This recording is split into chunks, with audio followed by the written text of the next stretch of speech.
અખિલ ભારતીય પ્રાથમિક શૈક્ષિક મહાસંઘ વડોદરા મહાનગર દ્વારા સુરસાગરની સામે આવેલ શ્રી અધ્યાપન મંદિર ખાતે માતૃશક્તિ વંદન અને કુંવારિકા પૂજનનો કાર્યક્રમ યોજવામાં આવ્યો હતો. ભારતીય સંસ્કૃતિના જતન કાજે રાષ્ટ્રીય શૈક્ષિક મહાસંઘ વડોદરા નગર દ્વારા માતૃશક્તિ વંદન અને કુંવારિકા પૂજનનો ભવ્ય કાર્યક્રમ યોજવામાં આવ્યો હતો.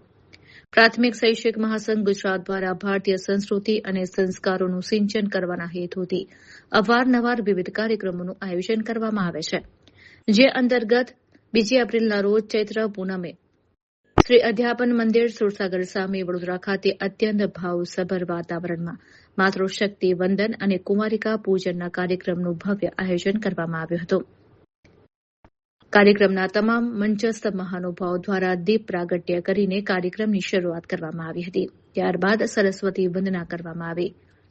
તો ત્યારબાદ તમામ મહેમાનોનું ભારત માતાનો ફોટો, રૂમાલ અને પુસ્તક આપીને સન્માન કરવામાં આવ્યું હતું.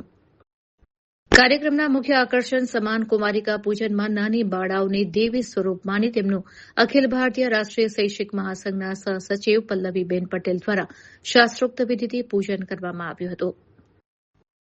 ત્યાર પછી મુખ્ય મહેમાન મનસુખભાઈ પટેલ, પ્રાંત સહસેવા પ્રમુખ, આરએસએસે કાર્યક્રમને અનુરૂપ વક્તવ્ય આપ્યું હતું. મુખ્ય વક્તા વંદના શાંતુ ઇન્દુએ રાણી અબક્કાના જીવન વિશે ઊંડાણપૂર્વક સમજ આપી હતી.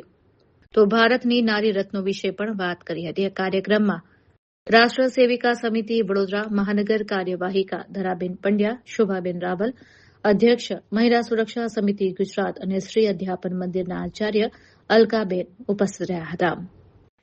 કાર્યક્રમમાં રાષ્ટ્રીય શૈક્ષિક મહાસંઘ વડોદરા મહાનગરના ઝોન 3ના મહિલા મંત્રી નેહલબેન શાહ દ્વારા આભાર વિધિ કરવામાં આવી હતી.